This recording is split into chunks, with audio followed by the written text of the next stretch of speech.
Sisilipin na ngayong Mayo ang kasalukuyang minimum wage sa ilang rehiyon ayon sa Department of Labor and Employment.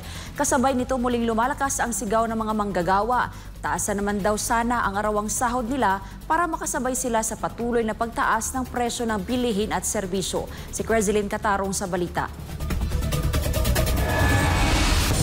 Sa gitna ng panibagong sigaw para sa aumento, iginit ng DOLE na ang kapangyarihang magpasa ng panukalang 200 pisong dagdag sahod ay nasa Kongreso. Sabi ni DOLE Bureau of Local Employment Officer in Charge Assistant Secretary Patrick Patriwirawan Jr. na bagamat wala sa kanilang kamay ang pagpapasya, nakahanda ang ahensya na ipatupad ang anumang batas na lalagdaan ng Pangulo kaugnay ng legislated wage hike.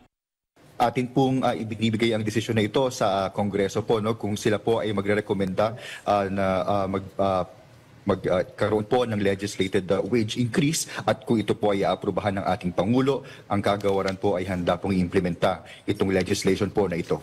Kasabay nito, inihayag din ng opisyal na sisimula na ngayong Mayo ang pag-review ng wage rates ng mga Regional Tripartite Wages and Productivity Board. Bahagi ng proseso ang konsultasyon sa mga kinatawan mula sa sektor ng paggawa, mga employer at iba pang ahensya ng pamahalaan. Samantala, ipinahayag ng opisyal na mayroong 69 job fair sites ang DOLE sa buong bansa, kasabay ng pagdiriwang ng Labor Day nitong araw ng Huwebes, Mayo 1. Ayon sa DOLE, makikita sa mga social media page ng kanilang mga regional office ang detalye ng mga job fair.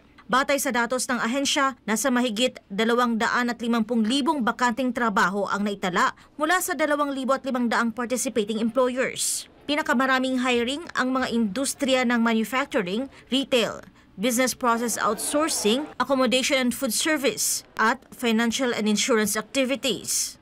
Meron po tayong vacancies sa production operators na nasa 34,000, sales clerk or sales assistants na nasa 31,000, call center representatives 18,200, service crews na nasa 12,200 at microfinance officer na nasa 9,700. Bukod sa local employment, nakapagtala ang DOLE ng 46,000 bakanting posisyon para sa overseas employment, habang mahigit 200,000 naman ang para sa lokal. Para sa Diyos at sa Pilipinas kong mahal, Crezeline Catarong, SMNI News.